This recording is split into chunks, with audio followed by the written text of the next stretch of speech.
Bom, pessoal, eu tô gravando aqui o caso. Eu deixei só o áudio porque tava travando demais meu computador. Meu computador tava cheio de BO.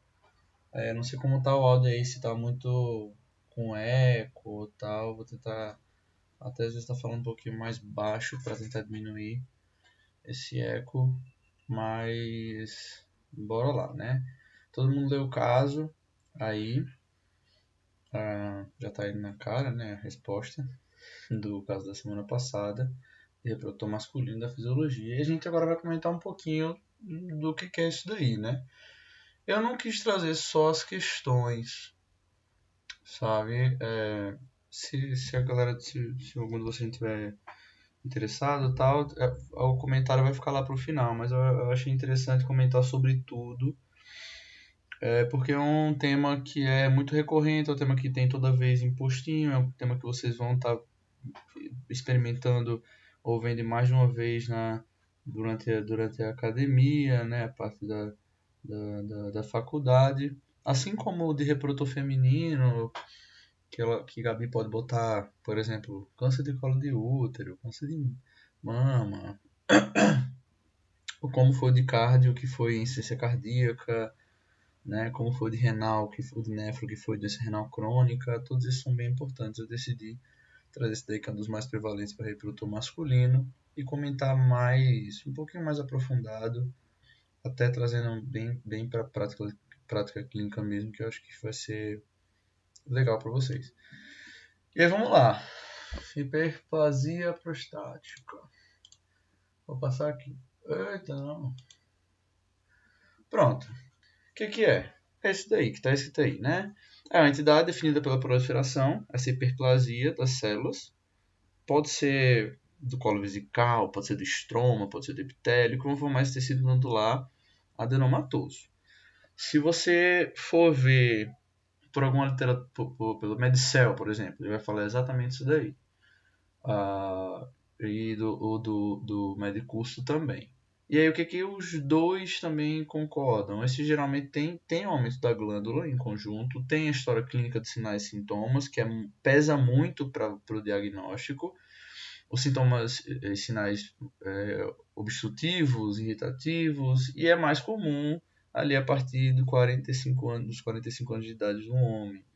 A gente vai ver um pouquinho mais pra frente essa relação aí que tem com a idade, o porquê de ter a idade nesse meio. Vamos lá. Se você for analisar a prevalência da HPB, ela pode ser avaliada em critério histológico, o número de casos em autópsias e o critério clínico, a avaliação desses scores, né? A HPB histológica, você pode definir assim, ali 30 e 40, entre 31 e 40 anos, uma parcela pequena não, né? Mas 8% da parcela masculina já vai ter desenvolvendo. De 51, eita, tem ano aí, 51 aos 60 anos, já pega 50%. E a partir da nona década, mais de 80%. Né? Se for ver clinicamente, naquela avaliação dos scores, a gente vai ver os scores lá na frente também. 55 anos, 25% já tem sintomas de esvaziamento. E aos 75, 50% já tem a redução da força e do calibre do jato. A prevalência através do critério clínico ela é um pouquinho menor. Uma vez que nem sempre todos os homens com histologia da HPB vão apresentar sintoma, né? Então, não apresentando sintoma, você subnotifica, vamos dizer assim, a não ser que você descubra por acaso, você subnotifica. Alguns estudos vão determinar que tem uma correlação direta entre a prevalência dos sintomas moderados ali do trato inferior relacionados com a HPB. Relacionados a HPB com o envelhecimento masculino. Certo? Ainda tem a forma hereditária da HPB, que é identificada em 9% dos pacientes que operam a doença.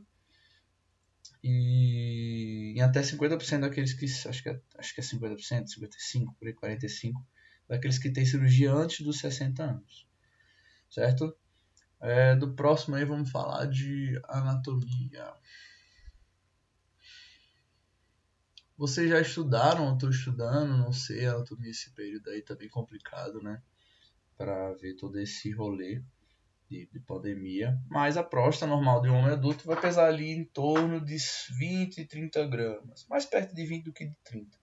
Vai se localizar ali na parte inferior da bexiga, atravessa a primeira porção da uretra, anteriormente tem a sínfise púbica, posteriormente o reto, né? E a próstata é aquele órgão que tem o tecido glandular para produção hormonal e tem um componente de estroma que contém músculo liso, tecido conjuntivo, que também esse estroma vai ser bem importante para a gente entender algumas fisiopatologias, algumas etiopatologias da HPV. Deixa eu ver mais o que eu posso falar. Sim, vamos dividir ela em porções, né? A próstata em porções.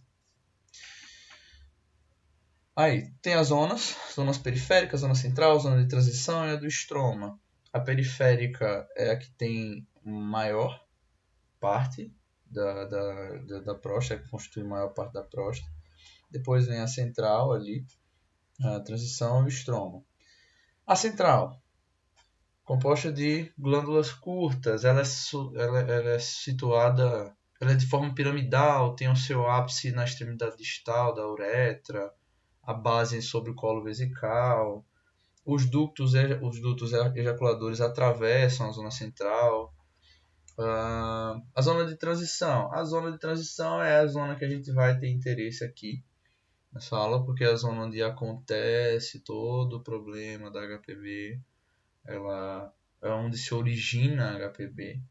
Essa zona de transição é na face anterior da uretra postrática. Ela meio que dá acolchoa, ela dá um abraço na uretra. Zona periférica é a parte maior, né? É posterolateral, representa a porção mais volumosa e vai originar a maior parte dos adenocarcinomas da próstata. E aí, para falar que eu falei aqui em cima, né, aqui de estroma anterior, então a parte do estroma é a parede anterior da próstata, ele forma a parede anterior da próstata e é constituído do tecido conjuntivo e muscular, não tem nenhuma estrutura glandular junto com ele. Eu acho que eu acabei já falando no próximo slide também. Aí zona periférica, já bota aqui embaixo, as coisas mais importantes, né? Falei mesmo. Zona de transição aqui, zona central, o estroma. E aqui é o que a gente, mais ou menos para vocês se situarem. Essa parte D aqui, ó, é a zona periférica, é a maior zona, ela abraça todo mundo. Esse aqui, o B, é a zona fibromuscular, é o estroma. Aqui o C é a zona de transição, que a gente vai se importar aqui. E o A, a zona central. E aqui o E ainda tem o E, região periuretral. Ele até bota aqui, ó, hiperplasia, zona de transição, alta prevalência. Nas outras, ó, não tem, certo? Vamos ver aqui o que diz mais. Etiopatogenia. Vamos lá. Etiopatogenia da HPB, ela não é... Passou. Não é totalmente compreendida, tá? Ainda está se estudando isso daí, ainda está se procurando, está fazendo novos estudos, novas pesquisas para definir mesmo toda a influência hormonal, qual o papel de gene na evolução da HPB. Não é totalmente compreendida, mas a gente sabe que idade e histórico de familiar de doença são já fatores de risco para isso aí. Tem literaturas que colocam até por si só antes, né? A idade e a própria presença de testículo. No início, acreditava que o desenvolvimento do quadro resultava de uma produção elevada da testosterona, porque às vezes tinha homens que tinham um testículo removido na fase inicial do ciclo adulto ou na adolescência e não desenvolvia a doença. Mas hoje percebe-se que não é muito por esse caminho, que o desenvolvimento dessa hiperplasia ela é pela ação de vários mecanismos que interagem entre si. E aí sim, vai se destacar a testosterona, a dihidrotestosterona, alguns fatores de crescimento tecidual, né? E por aí vai. Deixa eu ver mais o que tem para falar para vocês aqui. Sim, a etiopatogenia. O que mais influencia? O próprio envelhecimento, a idade por si só, a genética, a cascata hormonal que envolve a dihidrotestosterona, síndrome metabólica. Alguns estudos colocaram a síndrome metabólica como fator de não é responsável pelo desenvolvimento da hiperplasia, ali a diabetes não insulina independente, a obesidade com IMC acima de 30, né, aquele pós-sobrepeso, de preferência até a obesidade 2, que já tem um estresse muito maior. Essa dislipidemia aí faz referência ao HDL baixo. O estado de inflamação crônica também conta. E acho que eu falei, né? A hipertensão. A hipertensão ele coloca mais como a pressão arterial diastólica elevada. Vamos passar aqui que tem mais. Aí pronto. Etopatogenia, né? Eita. Idade avançada, histórico familiar de presença, são fatores bem estabelecidos, mecanismos aqui interativos. No estroma, o que vai acontecer nesse estroma? O estroma está disperso dentro da próstata, tá? Sob a forma do septo ou presente ali na cápsula prostática. E ele vai ter o tônus dele regulado pelo sistema nervoso autônomo simpático. Então você vai ter receptores alfa-1 adrenérgicos. Eu não sei se vocês viram isso em farmaco ainda. Acho que já, mas talvez não. O alfa-1 adrenérgicos, eles são responsáveis pela contração, tá? Contração local do músculo. Então, por consequência, esse tópico de baixo aí, a hiperatividade do SNAS vai gerar uma contração muscular local um pouquinho mais exacerbada, certo? E aí vai começar a aparecer forças centrípetas, se pensar que a próstata ela é como se fosse uma bolinha, toda a força aponta para dentro, no caso, né? A contração vai apontar para dentro. Então vai ter forças centrípetas que vão tender a ocluir cada vez mais a uretra prostática e o colo da bexiga, ok? Esse componente glandular, o que é? Qual é a ideia dele? Ele tem ali nele células sensíveis à ação da testosterona e de fatores de crescimento também. Então, isso faz com que a próstata seja sensível, seja dependente do... Rapidinho, gente. Pera aí, tô apresentando um negócio aqui. Gabriel? Enfim, depois ele resolve aí comigo. Um momentinho. Ah!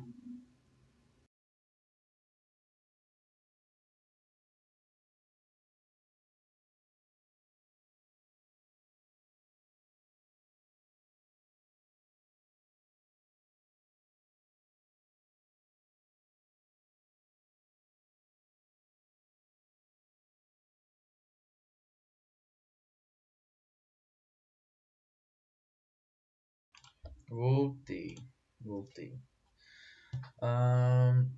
Está falando do componente glandular, sim, isso vai tornar a próstata dependendo do eixo hipotalâmico hipofisário, gonadal, né? Porque vai permitir que eu atuar em terapias nesse eixo aí vão interferir no funcionamento, na proliferação dessas glândulas, né? O que acontece no nível ali glandular? Então, tem-se a testosterona, ela é transformada na dihidro pela ação ali da 5-alfa-redutase. E tanto a testosterona quanto a dihidrotestosterona vão se ligar a esse receptor androgênico específico ali, né? E aí esse novo complexo dihidro, por exemplo, receptor, vai migrar para o núcleo celular e vai se fixar em pontos específicos das moléculas de DNA. Quando ele se fixa, ele começa a transcrição de genes sensíveis aos androgênios e vai promover cada vez mais a síntese proteica, a divisão celular e a exacerbação desses complexos, dessa ação do DNA, né? Dessa transcrição desses fatores. Nos pacientes com hiperplasia, tem um aumento da concentração da dihidro, e é que, por ela formar complexos estáveis com esses receptores, ela acaba exercendo um efeito trófico bem intenso, bem mais intenso, na verdade, a dihidro do que a testosterona. Então, isso vai ajudar ainda mais a secretar fatores de crescimento por meio daquele mecanismo parácrino, né, secreção hormonal, e vai modular o crescimento das células epiteliais. Deixa eu ver o que mais precisa falar aqui. Acho que mais nada. Acho que já foi, né? Acho que eu vou falar relação com a idade. Pronto. Aí qual é o problema da relação da idade com HPV? Né? Esse, inclusive, foi bem recém descrito. Como eu falei, até pouco tempo achava-se que a presença do testículo era o maior fator para o desenvolvimento da hiperplasia, né? Mas não quer dizer muito. A idade, na medida que o homem envelhece, é natural que aumente os níveis de estrogênio, certo? Em circulação, no sangue, né? Esse estrogênio ele vai induzir as células prostáticas a expressarem esses receptores de... O estrogênio induz as células a expressar os receptores de androgênio, certo? Então, logo, por consequência, homens mais velhos possuem próstatas mais sensíveis aos androgênios circulantes. E aí tem-se o efeito, o estímulo trófico potencializado. Como boa parte dos níveis de testosterona livre se mantém inalterados, então os homens passam a apresentar esse crescimento prostático com o tempo. Quanto mais passa o tempo, maior, vamos botar assim, né? Exemplificando, maior o crescimento prostático.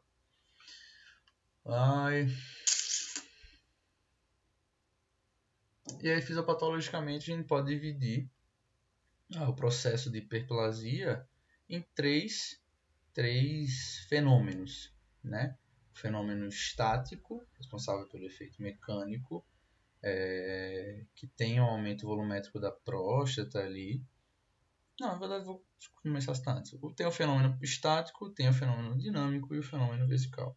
E aí, começando pelo estático, né? Você tem um aumento volumétrico da próstata. Esse aumento provoca o quê?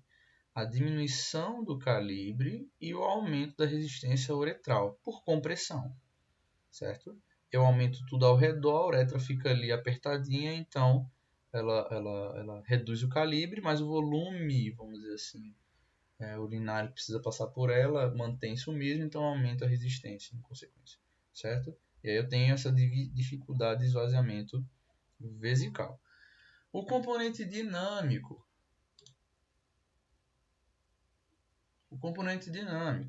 Ele é representado aqui pela musculatura lisa, certo? Da cápsula.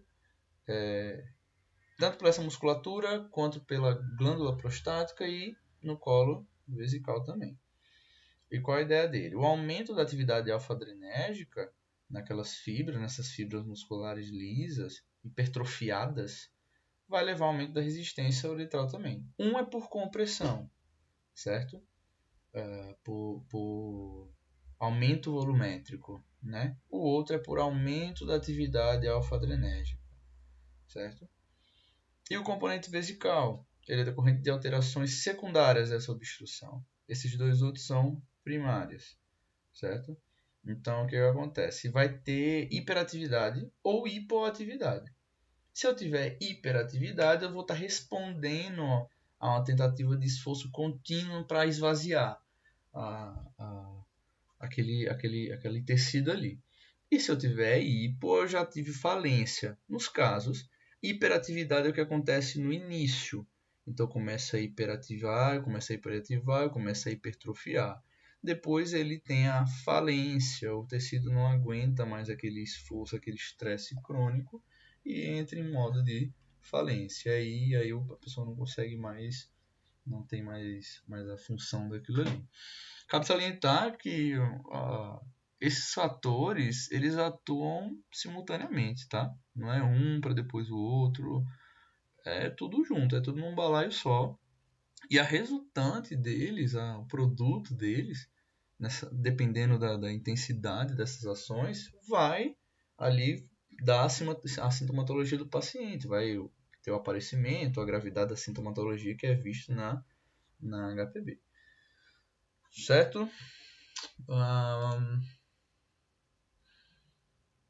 Pronto, então relembrando que falou lá no começo, ó, o estroma aqui tem essa presença de fibras ricas em alfa-1 adrenérgico, a contração é por influência do sistema nervoso autônomo simpático, aquela contração na alfa-1, então é por hiperatividade, gera contração muscular local, e aí elevação do grau de obstrução uretral, certo? Então, de alteração nessas alterações vesicais, aquela última ali que a gente falou, vou ver se eu, aqui não vai ter como explicar por essa foto, deixa eu ver se eu consigo botar por essa aqui. Essa aqui é mais legal. Pronto, então eu vou ter diminuição da complacência, da capacidade vesical, certo? Ele percebe que ele começa a apertar aqui o canal uretral e a hipertrofiar por dentro. Depois ele também hipertrofia mais parede aqui, ó. E por último, você tem tudo. Você tem aumento de volume, hipertrofia, obstrução vesical. E com a evolução desses sintomas, da evolução dessa doença, você vai ter a sintomatologia específica a decorrer do tempo. Por último, o paciente já se apresenta com um monte de coisa aqui. Vai ter urgência urinária, incontinência de urgência. Urgência urinária é aquela vontade de ir ao banheiro como se fosse acabar o mundo agora. A incontinência, você não tem nem muito tempo para pensar assim. Já pensou, já está, né? A urina já está saindo. A redução do volume miccional pela compressão aqui, certo? A polaciúria, que é o aumento da frequência com a redução do volume. Então, por o paciente estar com essa redução do volume, ele vai várias vezes fazendo pouca urina, certo? Deixa eu botar aqui. Pronto, isso aqui é só dividindo. O normal que acontece, né? Eu tenho estroma na parte externa, tecido glandular por dentro. E aí, mecanicamente, que foi aquilo que a gente falou agora, o efeito mecânico, tem um aumento volumétrico da próstata. Ela cresce em tamanho, a parte glandular dela, essa florzinha roxa aqui dentro. Né? E eu tenho a diminuição do calibre com aumento da resistência uretral por compressão. E na hiperestimulação simpática, ou seja, no componente dinâmico, que o efeito é funcional. Então, eu tenho a musculatura lisa, eu tenho a glândula prostática, eu tenho o colo vesical e eu não aumento o volume, mas eu aumento a atividade adrenérgica, alfa-adrenérgica nessas células, certo? E aí tem a redução da atividade. Eu aumento como se fosse a contração aqui. Aqui aumenta o volume, aqui como aumenta o alfa-adrenérgico, aumenta a contração. E a alteração vesical por aqui, ó, tem o surgimento da obstrução uretral por hipertrofia. Depois ele se contrai, e aí hipertrofia. Já foi. Pronto. E aí manifestações sinais. A gente dá para dividir, vamos dizer assim, manifestações e sinais em várias etapas. Se for falar de complicação, de sinais clássicos, acho que o que importa para vocês agora são mais sinais e sintomas clássicos, né? As manifestações da HPB elas têm intensidade bastante variável. Elas podem vir desde discretos sintomas, certo? Relacionados a enchimento, armazenamento vesical, até os relacionados a esvaziamento e a retenção, certo? Os de esvaziamento, eles decorrem de oclusão. Tá ocluído, eu tenho dificuldade em esvaziar. Então, essa oclusão geralmente é produzida pela próstata que está hiperplásica já e pelo tônus da musculatura lisa da uretra e do estroma. E os de enchimento, os de enchimento ou armazenamento, tanto faz, eles são de disfunção vesical. Ok? Certo?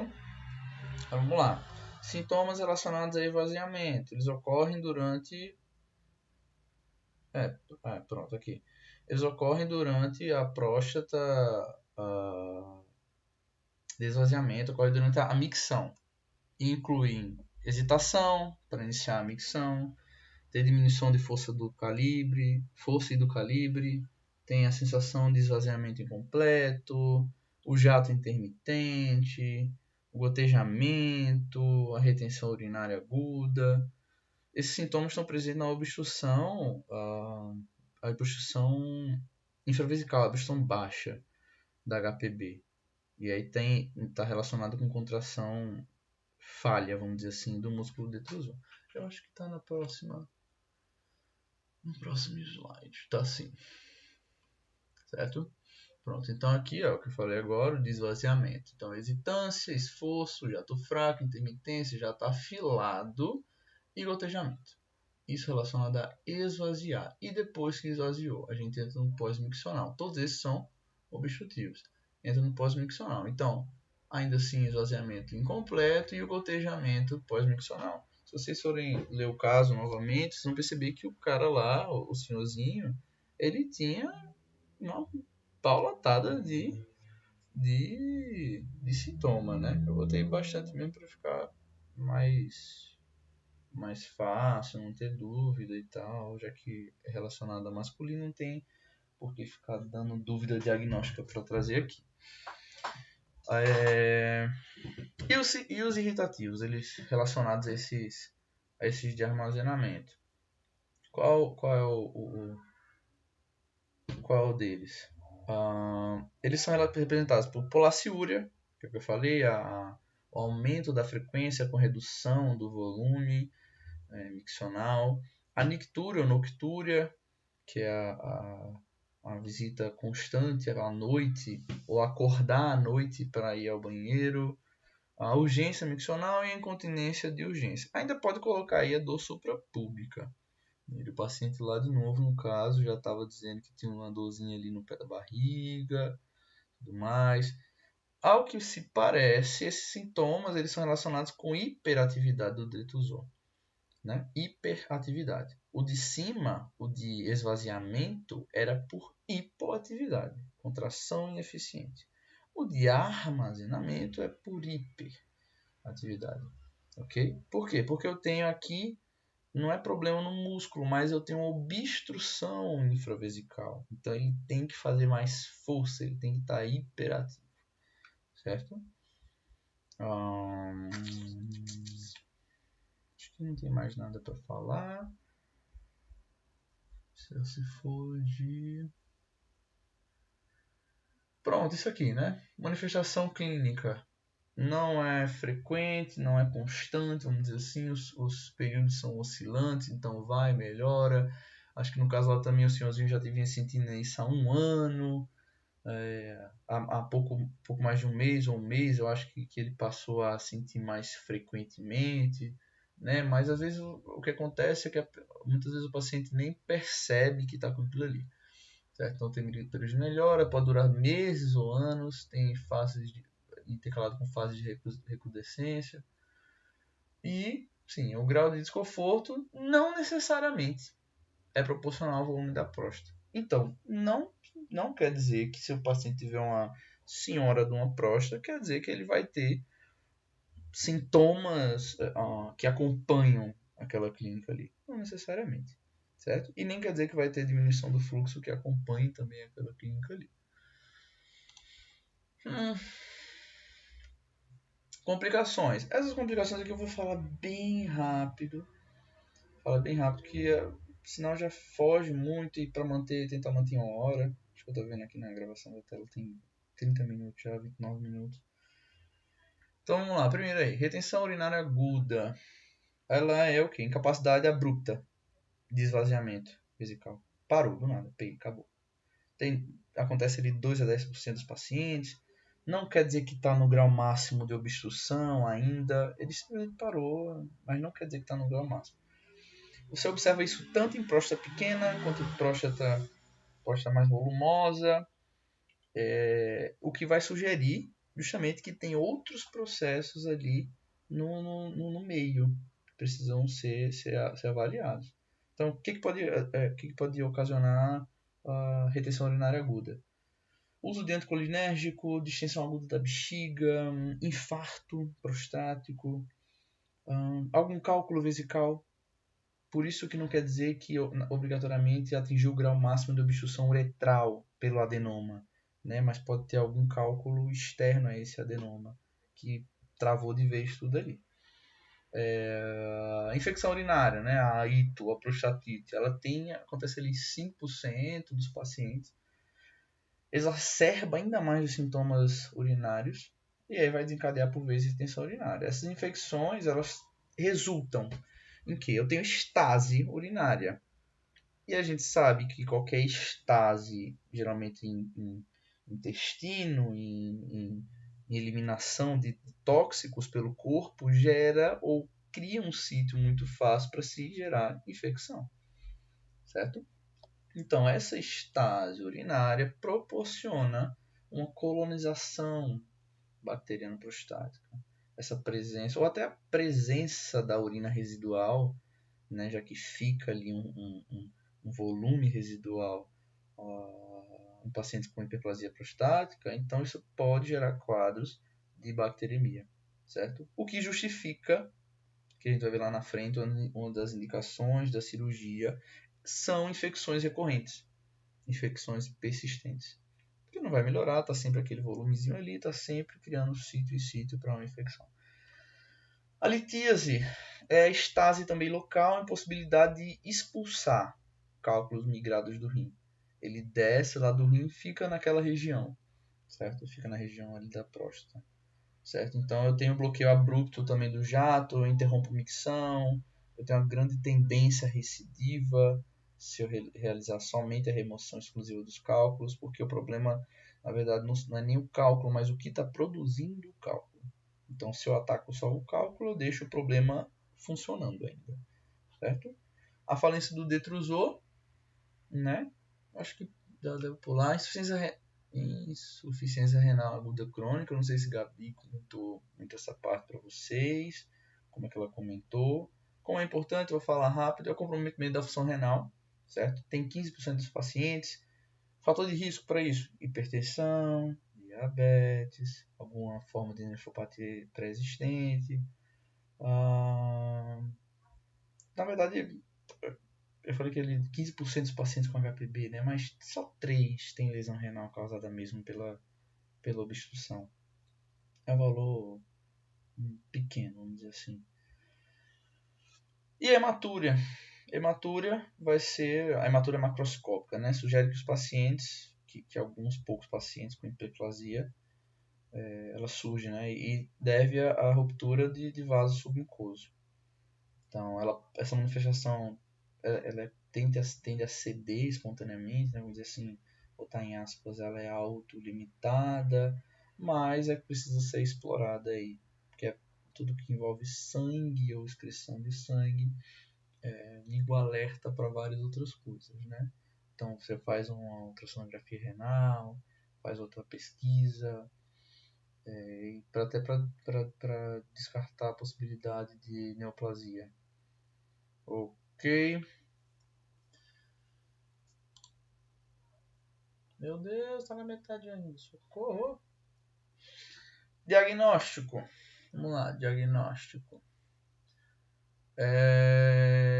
História clínica. Importante. Acho que nada vai bater isso daí.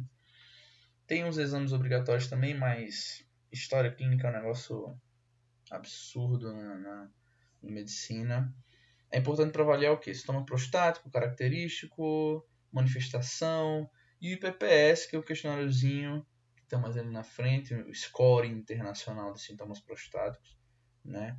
Que aí você vai fazer as perguntinhas para o paciente. No último mês, você teve a sensação de que não estava conseguindo esvaziar a bexiga? No último mês você viu que o jato estava fraco. Você teve que urinar novamente em menos de tanto tempo. Acho que são 3 horas, 2 horas, não sei.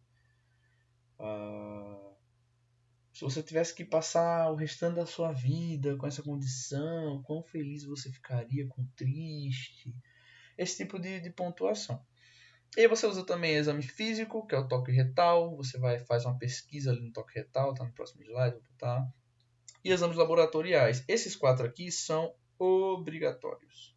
E aí eu já dei a resposta de uma pergunta lá, que o médico ele fez o exame de urina, ele fez a ureia, ele fez a creatinina, mas cadê o PSA, velho? Cadê o PSA? O cara não fez o PSA. Mas pode fazer ultrassom? Pode, não é obrigatório, mas pode, né? Quando a história é tão característica como estava do senhorzinho lá, acho que não fica a dúvida. Então, eita, meu Deus do céu, outro erro aqui. Sintomas característicos, o exame físico, então, além do toque retal, né? Você observa a micção, você avalia jato, você realiza palpação do hipogástrio, vê se tem uma distensão do globo vesical, né? A massa, lá no caso de novo, ele tinha uma distensão do globo vesical. Aí o toque retal, né? O toque retal você avalia aqui volume, nodulação, consistência, regularidade, limite, sensibilidade, mobilidade. Você vai avaliar uma cacetada de coisa nesse toquezinho aí.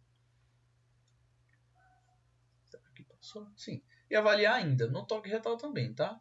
Você já aproveita para fazer tudo uma vez só. Geralmente o toque retal é deixado por último porque é um incômodo. Se você fizer o toque retal no começo, você talvez não consiga avaliar o restante, né? Como ele tem que avaliar a micção, avaliar jato. Então, às vezes a pessoa, né, não vai conseguir estar avaliando isso daí. Então, deixa isso aí por último. Então, e já que tem uma resistência também, né? A gente sabe que tem resistência por parte de muitos idosos, de muitos homens em fazer o toque, o exame do toque. Então, né?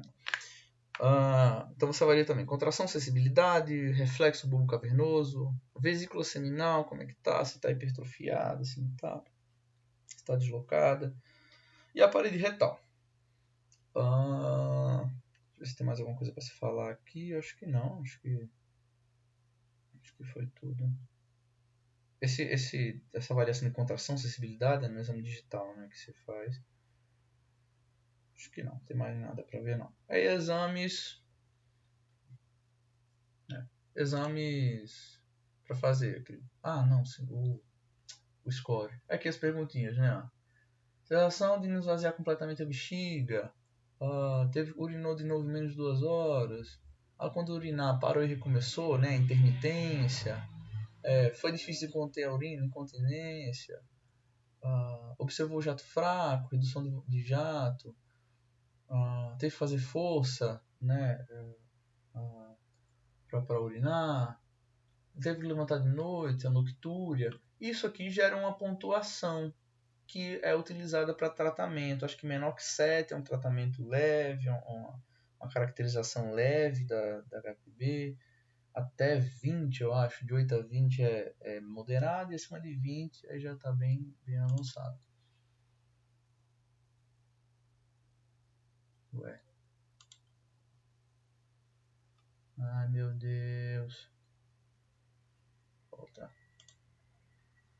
Pronto, é aqui aquele da felicidade, né? Como você ficaria passando o restante da vida com essa condição? Feliz, satisfeito, muito feliz, né? Obrigatórios, aqui, ó. Exame sumário de urina, você vai avaliar piúria, nitrito em caso de infecção, hematúria. Você avalia ureia, que é creatinina. E aí vai dizer se tem uma complicação importante da HPB, tem uma nefropatia obstrutiva, aquilo ali para... Acho que a creatinina ou a ureia do senhor estava 80, né? A creatinina estava 2,3 e até 1,3. O PSA, que faltou ele pedir, né? Ele pode, ele é uma glicoproteína, né? Produzida pelo testículo tecido prostático. Ele pode levar os níveis séricos em qualquer doença que tiver inflamação ou qualquer doença neoplásica ali. referente à próstata, né? E o valor normal aqui, o valor de referência do PSA, se a pessoa for menor de 60 anos, até 2,5. Se for maior, até 4. Vocês podem achar referências que eles botam ali a margem até 6,5. Pela tendência de todas as diretrizes, não só de referente à próstata, há uma redução, tá? Então, diabetes, cada vez mais você vai estar tendendo a reduzir o nível de valor de referência.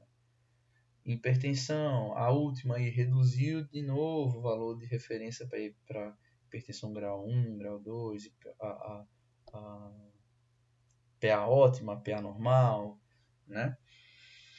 Sempre tem essa redução. Então, esse valor elevado dessas referências que talvez sejam mais elevadas, talvez sejam de diretrizes anteriores. E exames não obrigatórios. Aí tem ultrassom, tem urofluxometria. Né? A ultrassom vai fazer o quê? Avalia a morfologia do trato, volume, resíduo pós-miccional. Faz de preferência transretal. A urofluxometria, ele é um método urodinâmico que vai fazer ali uma curva em gráfico ali do fluxo urinário. Então, o fluxo máximo, perfil da curva, é como se fosse uma espirometria, certo? Ele vai ter boa acurácia para detectar justamente o hipofluxo, que é o que acontece na hiperplasia. A uretrocistoscopia vai ver se tem estenose, a extensão da uretra, avalia a parede também, e por aí vai. Urodinâmica é mais no caso de infecção, de sintomas, né? Da infecção do trato urinário inferior. Então, em caso de infecção, você precisa lançar mão de outros exames complementares, certo? Então, esse seria em caso desse daí. Aí, pronto, aqui o valor de referência da PSA que eu tinha falado, né, ali, ó. 40 e 50 anos, a média, 0,7. O máximo que pode aqui tá 2,5, né? 60 a 70, que é onde começa a aumentar, tem muito caso. 1,5 a média, máximo 4,5. Ali no outro falava 4, né? No outro slide. 70 a 80, valor médio 2, PSA 6,5. Isso se relaciona também com o aumento prostático, que tem a ver com a idade, certo? E aqui são manobras, procedimentos que podem alterar o valor do PSA, certo? Então aqui, ó, atividade sexual, cateterismo, exercício, sei lá, no toque retal, nada altera. O toque retal pode deixar o paciente desconfortável, mas não vai alterar o PSA. Hemodiálise, altera o PSA livre. Todos esses outros aqui vão alterar o PSA, certo? Então, se o paciente tiver com retenção urinária, tá com sintoma de retenção urinária, vai estar alterado. Né? E quanto tempo demora aqui para retornar ao normal? Fazer uma biópsia demora 6 semanas para o PSA voltar ao normal. Fazer uma ressecção, 6 semanas. Faz um ultrassom, 48 horas. Faz uma massagem prostática, 36 horas. Ok? E diagnóstico diferencial. Essas patologias aí. Patologia referente à patologia vesical. Câncer de bexiga, colo vesical, cistite infecciosa. Prostática, prostatite. Infarto prostático, cálculo prostático. Uretral, estenose da uretra. Uretrite, divertículo uretral. Mas eu só estou botando para citar, para vocês já terem uma ideia do que pode estar acontecendo aí. Tratamento. Foi. Pronto, tratamento. Primeira coisa que você tem que pensar em tratamento. Objetivos do tratamento. Para que você está tratando o cara, velho? Para quê? Vai fazer mal? Vai fazer ruim? Qual tratamento que faz? O que você vai botar de remédio? Você tem que considerar se, por ser idoso, polifarmácia, o que ele já toma, o que ele não toma. Então, primeira coisa de tratamento. Paciente assintomático não necessita de tratamento. Seja qual for o tamanho da próstata. Não necessita de tratamento. Seja qual for o tamanho da próstata. Para aqueles que têm, acho que não tem indicação de cirurgia, só lá na frente vou falar. A ideia do tratamento, objetivo: aliviar manifestação clínica, certo? E corrigir complicação. Então, o paciente não tem sintomatologia, não tem complicação, não vai tratar agora, certo? Até porque o aumento prostático é natural também da idade. E conduta. Essa aqui é um fluxograma que eu tirei lá do Medcel da conduta. Na outra slide tem um fluxograma semelhante que eu tirei do Medicurso. Então aqui, para sintomas discretos, faz aquele questionáriozinho. Deu menor que 7. Aqui ele bota menor que 7, Medicurso bota menor que 8. Menor que 7. Então, ou tem resíduo ausente, não tem resíduo. O fluxo está maior que 15. Não trata. Certo? Não trata. Aquele questionário ele é bem sensível, vamos dizer assim, à sintomatologia do paciente. Então, basicamente dá para você tirar por ali. Talvez, inclusive, naquele caso, fazendo essa dedução, seja por isso, apesar do PSA ser obrigatório, que o médico não quis pedir o PSA. Né? Talvez ele, pela pergunta, já tenha feito esse questionário, ou já tenha recebido essa pontuação. As perguntas, a gente sabe que às vezes o médico não faz a pergunta anamnese seguindo fielmente o roteiro, o script. Né? Ele decidiu não tratar. Não fazer o PSA, desculpa. Sintomas moderados, IPPS de 8 a 19, tem resíduo, tem fluxo menor, aqui, ó, aqui é até maior que 15, aqui é 10 a 15. Aí você faz o tratamento alternativo, a gente vai comentar isso aqui, ó. Pode fazer fitoterapia, eu nem botei fitoterapia, mas eu botei bloqueio alfa, eu botei o 5-alfa redutase, pode fazer aqui incisão, você pode já ir para cirurgia, certo? A cirurgia coloca-se mais em casos avançados graves, certo? E a depender da idade do paciente também. Não tem valia nenhuma para um paciente de 90 anos você primeiro fazer o PSA para falar assim, eita, você está com 90 anos e agora além de 17 doenças você tem mais uma, câncer ou hiperplasia da próstata. Não tem valia nenhuma e muito menos às vezes a cirurgia, certo? Não vai interferir. É aquela coisa, a cirurgia depende o pró.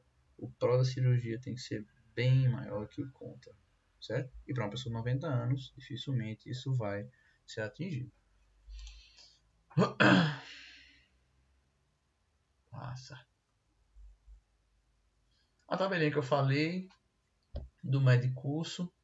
Então faz aqui a avaliação, ó, história, exame, faz o sumário de urina, faz a creatinina, faltou a ureia, faz o PSA, tem indicação de cirurgia, a indicação está na próxima página, eu acho.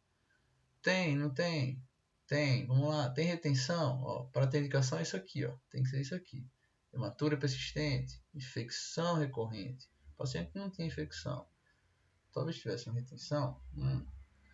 Não tem cálculo ali. Hidronefrose tem que fazer ultrassom para saber se ele tem hidronefrose. Não tem indicação. Então ali, questionáriozinho, qualidade de vida. Vai tratar por medicamento mesmo. Vai fazer uma terapia dupla, uma terapia única, dependendo. Faz os outros testes para saber como é que trata e por aí vai. E vai acompanhando. Se evoluir mal, beleza. Se evoluir bem, melhor ainda. Né?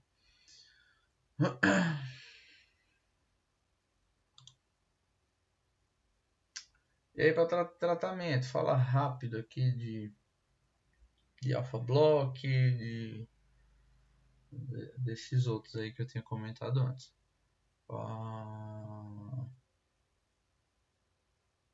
Sim, alfa bloqueador. Então tem dois subtipos do alfa 1, né? O alfa 1A e o alfa 1B, certo? Qual é a ação desses bloqueadores? O que eles trazem de bom, de ruim?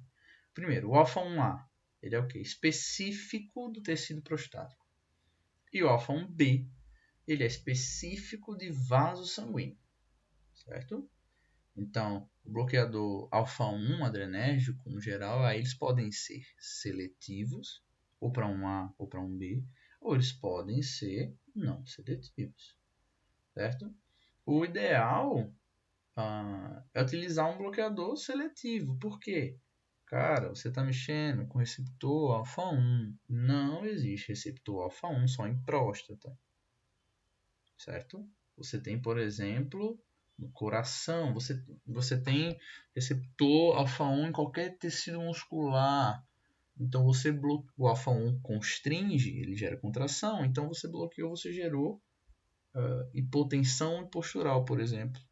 Você vasodilatou aquele tecido ali. E por ser idoso, aí que é mais frequente mesmo, certo? Se você não usar um seletivo, né? Se você usar não seletivo, aí acabaria tá feito.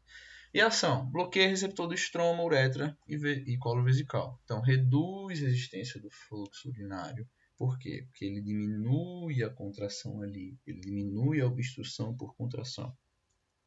Vai induzir a apoptose celular e a principal indicação: próstata de tamanho pequeno e alívio rápido dos sintomas, ok? Então, principal indicação para alfa-1 adrenérgico, alívio rápido de sintomas. Só a título de informação mesmo, são 5 que são comercializados aqui no Brasil. Você já deve ter ouvido falar de algum. Prazosina, reduz PA, reduz pressão uretral. Ó, por reduzir PA, você já tira, né? Botar em muito dosinho, vai dar hipotensão postural, né? Vida média, 4 a 6 horas, dose habitual 4 a 6 miligramas, 2 vezes ao dia, 3 vezes ao dia. Hipotensão postural, e aí síncope, e aí caiu em desuso justamente por isso aí, certo? Tinha muito dozinho, caindo, apagando do nada, e aí tirar. A terazosina é bem parecido com a prazosina, mas ela é um pouco mais seletiva, né? E por ser mais seletiva, tem maior uroseletividade, ela tem menor efeito colateral sistêmico. Meu Deus, isso vai estar muito errado, socorro! Bloqueia. Vida média de 12 horas, dose habitual de 10 a 20 mg ao deitar-se.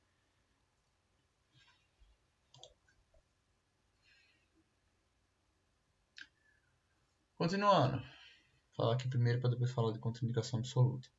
Alfuzuzina, uroseletividade mais elevada, tem menor efeito colateral em relação aos dois passados, a meia-vida de 5 horas e a dose única ou fracionada. Ele coloca nas referências essa dose única de 10, aí você pode pensar na fracionada, 4 de 2,5. Não, ele coloca 3 de 2,5. 4 porque o paciente ele não vai ter essa constância para lembrar de tomar o medicamento tantas vezes ao dia. E tomando 4 vezes, ele muito provavelmente vai ter que acordar em alguma hora do sono, né? Por que não botou então 3 de 3,5?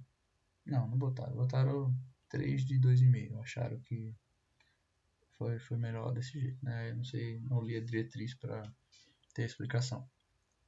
Doxazosina, bem similar à prazosina também, certo? Mas da mesma forma que o segundo lá, tem maior atividade, tem maior seletividade, menores efeitos. Velho, não, isso aqui tá foda aqui. Essa vida média aqui tá foda. 12 horas.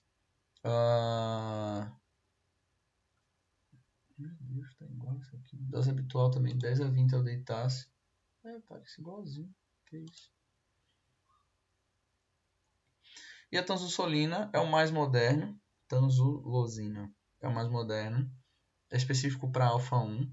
Então, já tira que é melhor conduta por ele ser seletivo. A dose diária é bem baixinha, o que dá mínimos efeitos vasculares e ele consegue atender o papel dele. No Brasil, quais são os que estão sendo mais utilizados? Esse aqui, 4 e 5. Prazosina está em desuso, a fusosina também não está sendo tão utilizada assim, e por aí vai. Contrações absolutas para uso de alfa-bloqueador. Insuficiência renal, pós-renal, né? Tem essa classificação. O resíduo vesical elevado. Pacientes com hipersensibilidade já não podem. Eu tenho DCE, DCV, né? Dessa cerebrovascular. Eu tenho síncope, esqueça, se tiver com síncope. Eu tenho retenção urinária aguda, também não. Aí tem vários alfa-bloqueadores disponíveis. Esses 5 aí foi o que eu falei aqui no Brasil. todos comparados quanto à acurácia, alívio de sintomas, eles vão diferir mais na pura seletividade. Então, na farmacocinética, na minha vida deles, os efeitos colaterais. Então, entre eles vão ser o destaque de efeito colateral: hipotensão, astenia, tontura e cefaleia. Certo? Os principais efeitos colaterais deles aí. Deixa eu só fazer uma correção aqui. Acho que essa dose aqui da doxazosina tá achando que tá certa não. Ai, meu Deus, acho que esse aqui acabou copiando do outro. A vida média dele aqui não é de 12, é de 20 horas. A dosagem não é de 10 a 20 ao deitar-se, é de 2 a 8 em dose única, ao deitar-se também, certo? Ou em múltiplas doses, se for o caso você fazer a titulação progressiva, se você começar de 2 e for crescendo, 4, 6, 8, certo? Então, correção essa daí. E aí já tá para acabando mesmo. Inibidor de 5-alfa-redutase. Da 5-alfa-redutase. Temos o finasterida e temos a dutasterida.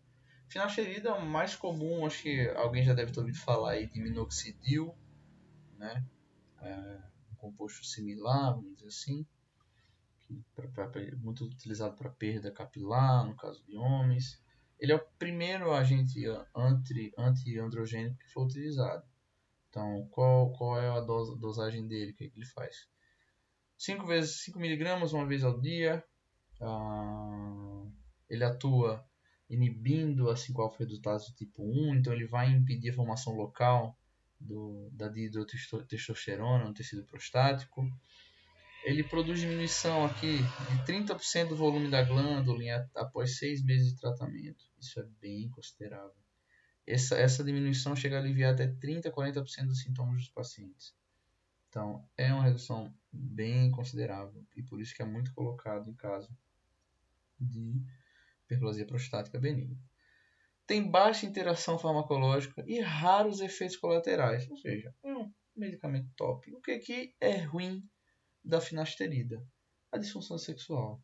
De 10 a 15% dos pacientes tem a redução de libido, tem disfunção sexual, que é retomada à normalidade à medida que se retira o medicamento, certo? Então, tira o medicamento para de tomar e ele volta ao normal. Ai, meu Deus, hoje estão aqui.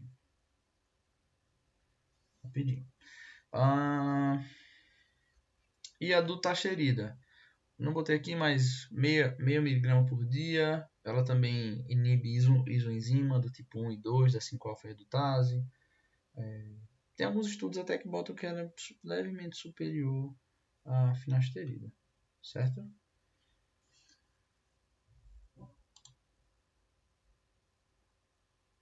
Tratamento cirúrgico, não vou comentar os tratamentos em si, só lá na resposta da deixa. Mas, indicação, se retenção urinária, a gente viu lá em cima, né? Cálculo vesical, hematúria, insucesso de possibilidade de tratamento clínico. Então você tenta antes tratar farmacologicamente, depois vai para o cirúrgico. Distúrbio anatômico funcional do TI superior, do TU superior. E aí o que depende para fazer cirurgia? Experiência não. Estado clínico do paciente, né? Aí depois eu colocaria experiência do cirurgião, o desejo aqui até em segundo, tamanho da próstata, doença associada, disponibilidade da técnica, onde é que está sendo feito o serviço aí, né? Tudo isso a se considerar para fazer a cirurgia. Vamos lá, ó, já soltou aqui na cara a questão. Eu nem falei muito de ressecção e tal, acho que não vale muito a pena não. Quanto à informação levantada no caso, qual a melhor alternativa que descreve a hipótese? Primeira hipótese, né? Era a hiperplasia prostática benigna. Depois, aqui tem duas, tá? Eu vi essa questão aqui. Em relação ao possível diagnóstico, é correto afirmar aqui. Essa questão foi uma questão de uma banca de cirurgia geral da Universidade Estadual do Pará. E aí ele coloca lá somente... Coloca esse aqui, ó. o PSA está sempre alterado, porque qualquer inflamação ou neoplasia nesse tecido vai alterar o PSA. Mas também o tamanho prostático vai indicar o procedimento, tá? Para ser realizado sim. E aí ele até corrigiu lá e ficou essas duas. A hipótese é fator de risco para câncer de próstata. Algumas pessoas tinham me perguntado. Não! Fator de risco para câncer de próstata não contém hiperplasia prostática benigna. Pode ser idade, pode ser genética, pode ser história familiar, pode ser outras coisas, mas HPB não é fator de risco para câncer em si, nem a nodulação. Ó, descrevi um parágrafo, os achados clínicos mais importantes, eu só citei aqui, para vocês fazerem a descrição, para estabelecimento do diagnóstico. O que é que, para mim, você tem que visualizar? Primeiro, idade. É um senhor idoso acima de 60 anos. Isso é um fator para você já se atentar para aumento prostático, tá? A idade. Desura, ele está com dificuldade de urinar há um ano. Pô, você pelo menos pensa em alguma coisa relacionada ali ao nefro, né? Polaciúria, noctúria, urgência miccional, incontinência de urgência, dor suprapúbica, cotejamento, todos esses ele tem lá. Você não, pô, eu tenho que botar todos. Não tem que botar todos, mas esses são, né, se você seguir ao pé da letra, todos que ele tem. Do exame físico, aqui você pode pegar, ó, sei lá, região suprapúbica distendida e globo vesical palpável, tem alguma coisa aumentada ali. A ureia, 81, creatinina 2, também é de se atentar, ok? Houve algum exame que poderia ter sido pedido e não foi solicitado? Se sim, qual? Obrigatório PSA, certo? Obrigatório PSA, o médico não pediu lá. Então aqui, ó, lá tirei lá daquele slide lá da frente, ó, EAS, ureia creatinina, PSA, certo? Tem que ser pedido.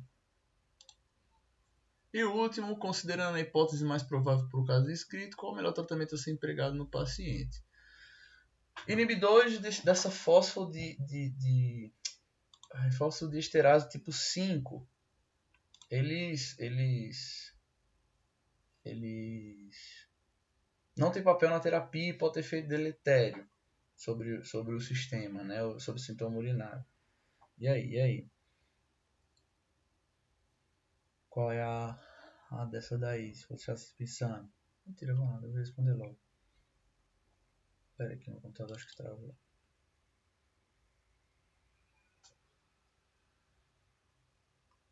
Eita.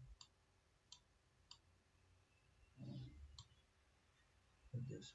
Acho que voltou, não sei se vocês estão me ouvindo. Os inibidores dessa fosfodiesterase, eles podem ser benéficos no portador, sim, de hiperplasia prostática, ajudando a reduzir o tamanho prostático e tudo mais, mas o real benefício a longo prazo não está muito confirmado, certo? Evidentemente não se tratam de drogas de primeira escolha, então faz-se uso de outras. Por que não é? Por que não é? Cadê os alfa-blocos? Aqui, ó, a D ali. Os alfa-bloqueadores adrenérgicos alteram a história natural de retenção urinária em homens, com sintomas do trato inferior, com sintomas de trato urinário inferior e próstata aumentada. Os alfa-bloqueadores, como doxazosina, por exemplo, eles não alteram história natural de retenção. Eles aliviam o sintoma, certo? Aliviam o sintoma, mas não vai alterar a história, não. Finasterida ali, o AC, por que não é AC? Os efeitos adversos associados com a finasterida e dutasterida podem ser particularmente problemáticos nos idosos, que podem ser particularmente problemáticos, são vertigem e hipotensão. Isso é alfa-bloqueador. Finasterida é inibidor da 5-alfa-redutase, que tem pouquíssimos efeitos colaterais, certo? Pouquíssimos efeitos colaterais, que relacionam-se mais com a disfunção sexual, com a diminuição da libido. E aí fica a letra B, certo? Pacientes com retenção urinária, infecção urinária recorrente, insuficiência renal, hematúria, podem desenvolver complicações fatais se não forem tratados cirurgicamente. Sim, inclusive isso aqui são as indicações para a cirurgia.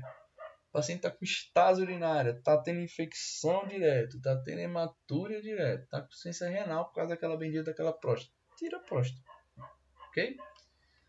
Perfeito, gente. É isso aí. Acho que não tem mais nenhuma não. 35, 35. Fechou. Foi bastante, né? 1h05. Qualquer dúvida, toma as ordens, viu? Valeu, povo.